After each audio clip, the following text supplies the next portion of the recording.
What's going on, YouTube family? I want to go over a snippet of the K. Michelle and Cam Newton interview, and I want to highlight two really important pieces why it becomes a very difficult thing for Black men to really wrap their hands around. Before we get into it, like, comment, subscribe. A new channel, you know the deal, trying to grow. Let's get into it. A successful black man that has the ability to literally turn the narrative on black family, you know? Mm-hmm. And my grandfather, I watched my uncles and everything. My whole family, they're married. I'm not the girl who didn't see what a man creating a black family is supposed to be. So I'm asking right now, black men, and I tell my black men to really step up for black women and create families. Yeah. It's really not cool. Black men are attacking black women. And it's not a cool, they're not creating homes. We're witnessing city girls, we're witnessing this. So she's emotional, but she has a point. What we're seeing is this proliferation of a disjointed community, and I don't think anyone will really debate whether or not that's the case or not. What Black men have a trouble understanding, right, is that we are listening to conversations by, I wouldn't call them the elite, right? I would call them the celebrity, the celebrated, right? These aren't people that are going to really be the true movers and shakers of a community as a whole. If they were, we would have saw real change a long time ago. We elevate people based on their talent, right? Cam Newton, being in the NFL, being a quarterback, we elevate him based on that. We don't look at any of the merits. We don't look at, say, his character. We don't look at these traits, but we just elevate it because of popularity with that. K. Michelle, same thing. On the music side, part of the family. We look at these people and we let what they're saying become our reality. But in truth, Cam Newton has already proclaimed his stance on how he decides to live his life. K. Michelle doesn't even date within the black race. I think the real change is going to come from the majority. I mean, the majority of us are regular people trying to find their own way in society. When we keep taking cues from people that are so far from us, right, and not necessarily up, just they're farther from us monetarily, but they have very similar problems. We look at this and we see K. Michelle getting emotional towards Cam Newton, and it's like it's putting the onus to fix this on the black man. Well, fine, right? That's fine. But if I have to fix it, if black men or men that look like me have to fix it, then we have to be the leaders, right? You can't fix something from behind. You can't steer a car from the back seat, from the trunk.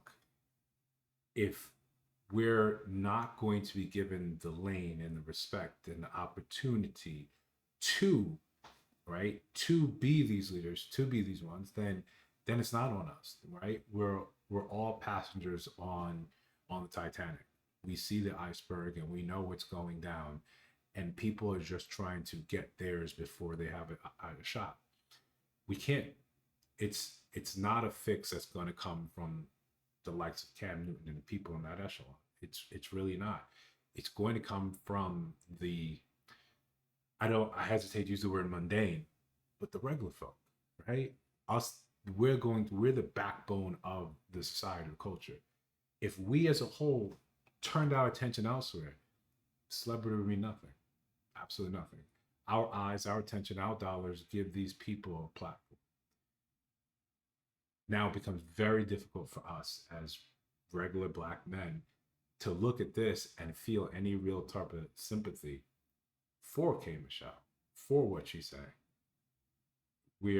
I think we're at the point of despondency where it's like if you want a change, then first Be that change you want to see when you come forward. Say, no, I'm willing to submit myself to your leadership so you can fix it. And of course, women, I know you're going to get the pushback. Well, I don't want someone that's going to lead me into a worse position. Cool. Find whoever that leader can be, or potentially change or try to put that mindset into you the next time you go out there and you find something or someone that you like, that you can see yourself with. Look for a leader as well as someone being 6 feet. Let's continue. And that, and it's like the genders are doing this. Clashing. It is really destroying family. Being a country singer, if you are a singer in country music, you're a man. If you are not married, it is not respected. Family is respected in country music in that space. But in our space, we are singing about side chicks. We are glorifying a lot of women. That's not what happens in Nashville. You can't call a woman a bitch in Nashville because they'll never even listen to your music, and your professional career will suffer. Here's a very real fact, right? I think we're past the point of being able to shame men as a whole into moving in a direction. Generations ago it was effective, but shame has become less of a thing in our society, right? We're looking and you're asking people that are farther removed from when intact families were a thing, right? If Cam Newton and the people that we're looking and are asking to be the leaders, to fix these things, to create the families, well, they don't have examples of it. Right, as a whole, we don't have examples of it. We have more single parent homes than any other race. I don't know, without two people coming together with genuine bona fide intentions, can you see any type of fix like this? Lastly, this is, I think, the crux of the point. Most men are looking at other men for guidance.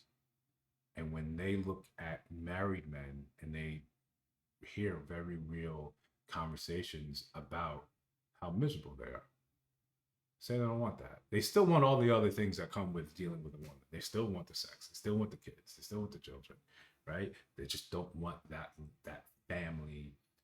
They don't want to give up that leverage that now the state can come in and basically put their hands on the scale and say, yeah, you have to do these things now. I think men are looking at the women that they desire and looking at the men they choose and seeing that very real, very, very, very real disconnect and say, I don't really have a shot. So why, where, or who am I supposed to start this family with? I see this, and I want to bring up a second point in the interview, where again, men are going to have a real problem. And I think this is when a lot of the community will kind of just dismiss this point entirely. Yes, that's all I would like to do. Now? Yes. Okay. I always get in trouble for this over the past 3 years. I've always told my sisters to go where they are loved. And I've always told black women to be open to dating, even outside of their race. I love black love, and I would like that. But to see my African American women sitting around waiting on a black man as he chooses whoever he wants to choose. Do you look at that? I do. So if you look at that as a way, no matter what it is, this goes back to accountability. Okay, give it to me. If you look at the black man that's in a relationship with another race as a side eye. I don't look at it as a side. Okay, that's the thing. Okay, how do you look at it? I want black men to do, if they were a black woman, to build a black family. I'm not the girl that sits up there and looks at the black man when he date a white woman or date someone and say, "Oh, you can't do that." Normally, I don't even want them men. And I've always dated outside of my race. And So men are gonna look at that and say, "You don't have any skin in the game. Where is this commentary coming from? Right? Where is this desire to see black men start families when you're not with one of us?" It's like, if you don't want to date black men, all right, absolutely fine. Stay out of the club, right? Stay out of this conversation when it comes down to creating families if you're not going to be an example of that. Men have a very hard time with someone occupying both positions. It's really food for thought. And let me know what you think down in the comments below.